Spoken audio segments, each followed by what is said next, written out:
Assalamualaikum warahmatullahi wabarakatuh. Perkenalkan, nama saya adalah Syahrul Rial dengan NPM 254202011052 dari Prodi Teknik Elektro A1. Di sini saya akan menjelaskan PPT saya yang berjudul jenis-jenis dioda khusus dalam mata kuliah rangkaian elektronika.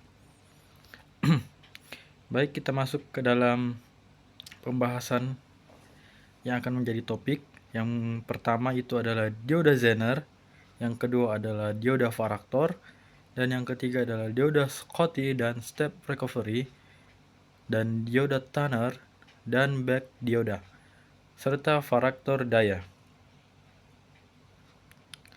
Selanjutnya, apa itu dioda khusus? Dioda khusus adalah jenis dioda yang dirancang dengan karakteristik fisik, bahan, atau konsentrasi doping tertentu agar dapat menjalankan fungsi spesifik di luar sekedar penyaar arus atau rektifier.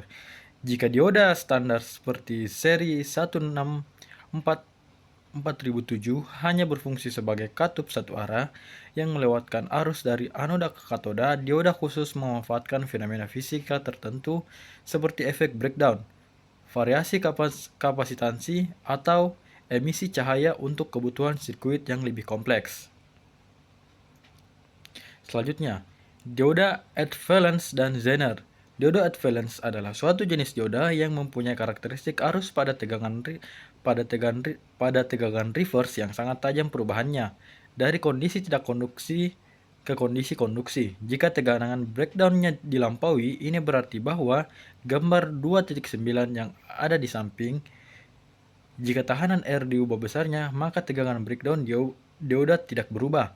Karakteristik demikian sangat bermanfaat untuk mendapatkan sumber tegangan yang stabil, sama dengan tegangan breakdown dari dioda yang bersangkutan.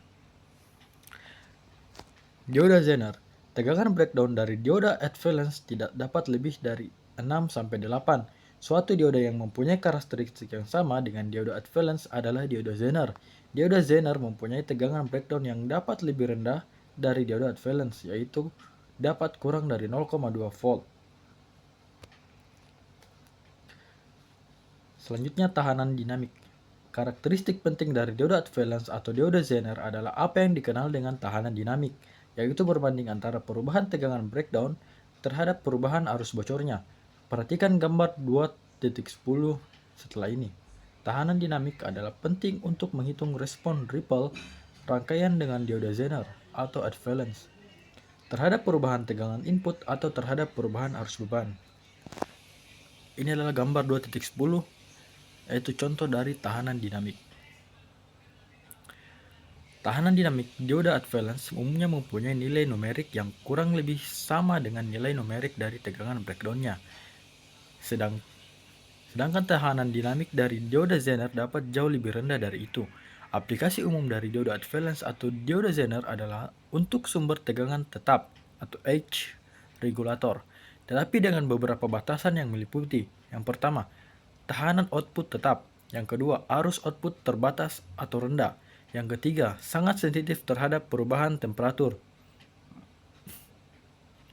Yang keempat, dapat menimbulkan noise pada rangkaian dioda yang bersangkutan, edge valence noise. Ini adalah contoh rangkaian dari regulator tegangan dengan dioda Zener. Ini adalah salah satu contoh soalnya. Seperti pada gambar di kiri, itu adalah sebuah rangkaian. Penyelesaiannya adalah sebagai berikut. Diketahui FAB max yaitu 25 volt. VZ-nya adalah 12 volt. IZ-nya adalah 50 mA. Yang ditanyakan adalah R. Hitunglah nilai R.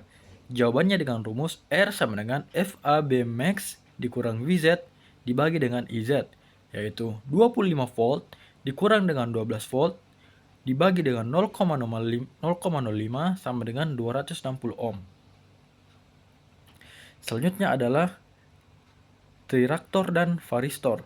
Jika dioda Zener atau dioda edge valence dapat merupakan pembatas tegangan dalam satu polaritas, maka dioda triraktor dan varistor merupakan dua buah dioda Zener yang dirangkaikan secara seri dan bertolak belakang. Dengan demikian dapat merupakan pembatas tegangan atau klem dalam polaritas dua arah.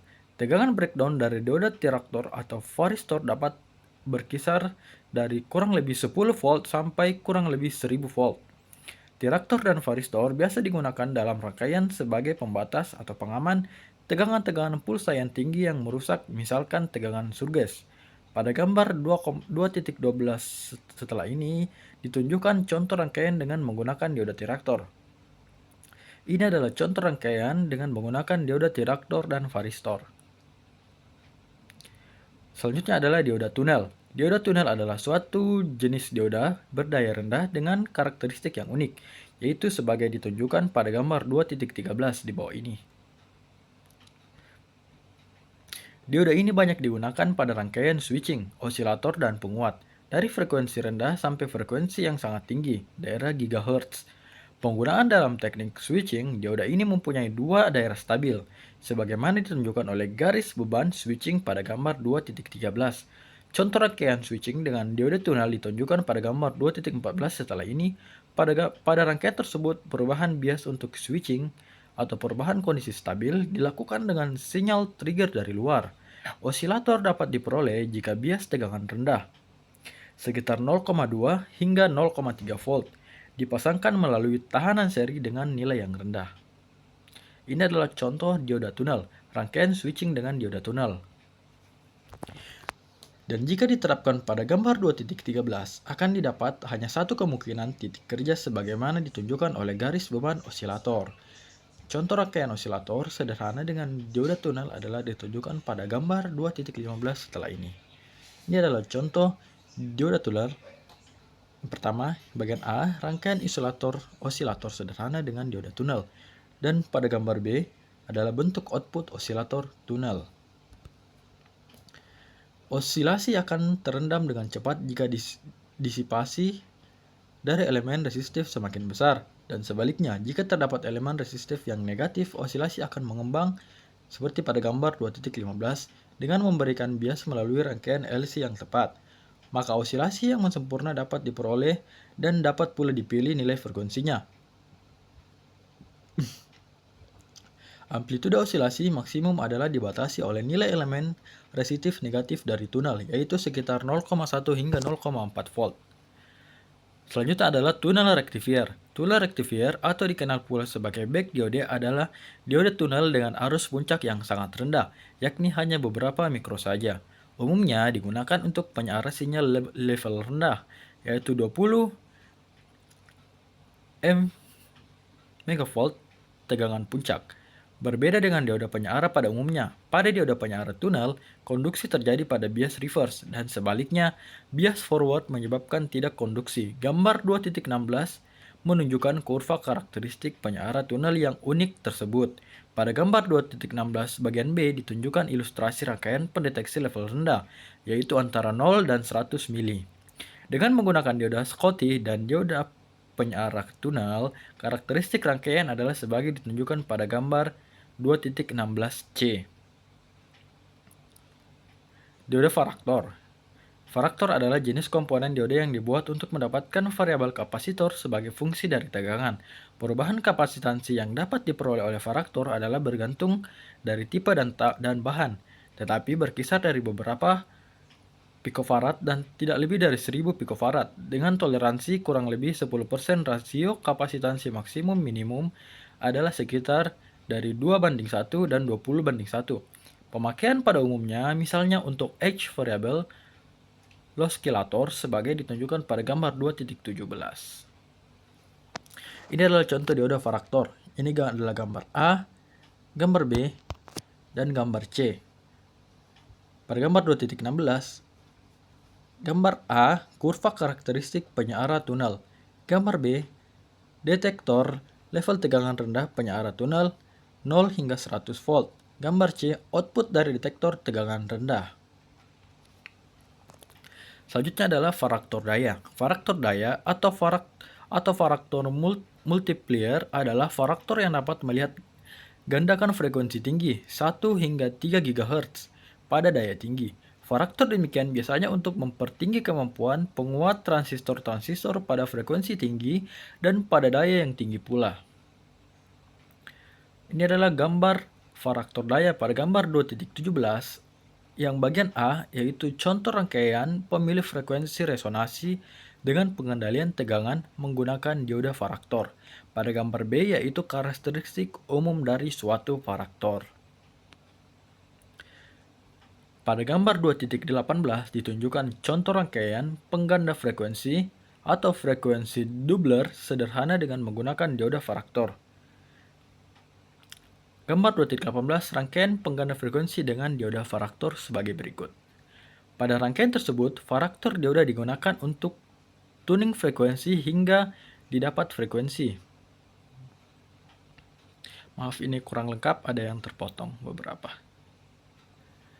Baik, selanjutnya adalah dioda LED atau light emitting dioda adalah dioda jika mendapatkan bias forward akan mengalami proses rekombinasi muatan listrik dan sebagai akibatnya akan mengeluarkan atau memancarkan energi dalam bentuk foton atau cahaya. Bergantung pada bahannya, cahaya yang dihasilkan dapat kuning, hijau, merah, atau merah infra. Bias forward dari kebanyakan dioda LED adalah berkisaran antara 0,1 dan 0,2 volt. Sedangkan arus forward menentukan intensitas cahaya yang dihasilkan dan umumnya berkisar antara 2 dan 20 mA. Tegangan reverse dioda LED biasanya tidak lebih dari 4 volt, dan jika ini dilampaui, dioda akan mengalami kerusakan total. Kecepatan respon dioda LED adalah berkisar sekitar 0,1 milisecond. Contoh soal, jelaskan. Yang pertama, seandainya lampu dioda LED bila dipasang pada rangkaian tidak menyala, apakah dioda LED masih hidup atau berfungsi? Yang B, apakah dari perbedaan warna dioda LED juga terdapat perbedaan tegangan atau tidak? Yang C, bagaimana pemasangan pada rangkaian bila warna dioda LED berbeda? Penyelesaian. Bagian A. Bila dioda LED sudah dirangkai dengan benar, ternyata lampunya tidak menyala, dapat dipastikan dioda LED tersebut sudah mati atau rusak dan tidak dapat berfungsi lagi. Yang B. Ya, dioda LED warnanya berbeda-beda, tegangannya pun berbeda pula. Yang C. Untuk merangkai LED yang berbeda warnanya, kita hanya menghitung nilai resistornya saja. Sederhananya, untuk menghitung nilai resistornya dapat menggunakan rumus sebagai berikut, yaitu R sama dengan V dikurang V LED dibagi I, di mana R sebagai resistor atau tahanan, V sebagai sumber tegangan, V LED sebagai tegangan LED, dan I sebagai arus pada LED. Contoh soal lagi, perhatikan rangkaian LED berikut. Dalam rangkaian tersebut, kita dapat menjawab dengan penyelesaian diketahui, yaitu voltage input yaitu 12 volt, D1 sama dengan 3,6 volt, 20 mA super blue, D2 sama dengan 1,8 volt, 50 mA ultra red, D3 sama dengan 2,1 volt, 20 mA pure green, D4 adalah 2,2 volt, 20 mA super yellow. Yang ditanyakan, tentukan nilai R1, R2, R3, dan R4. Penyelesaian, jika LED berbeda warna dan dalam rangkaian paralel, kita harus menentukan nilai R satu per satu dengan menggunakan rumus R sama dengan V dikurang V LED dibagi I. Nilai R1 yaitu R sama dengan 12 dikurang 3,6 dibagi 0,2 yaitu 420 ohm. Nilai R2 R sama dengan 12 dikurang 1,8 dibagi 0,05 sama dengan 204 ohm. Nilai R3 R sama dengan 12 dikurang 2,1 dibagi 0,02 sama dengan 495 ohm. Nilai R4 yaitu R sama dengan 12 dikurang 2,2 dibagi 0,02 sama dengan 490 ohm. Baik, mungkin itu saja penjelasan dari PPT yang saya buat. Terima kasih, untuk lebih dan kurangnya mohon dimaafkan. Assalamualaikum warahmatullahi wabarakatuh.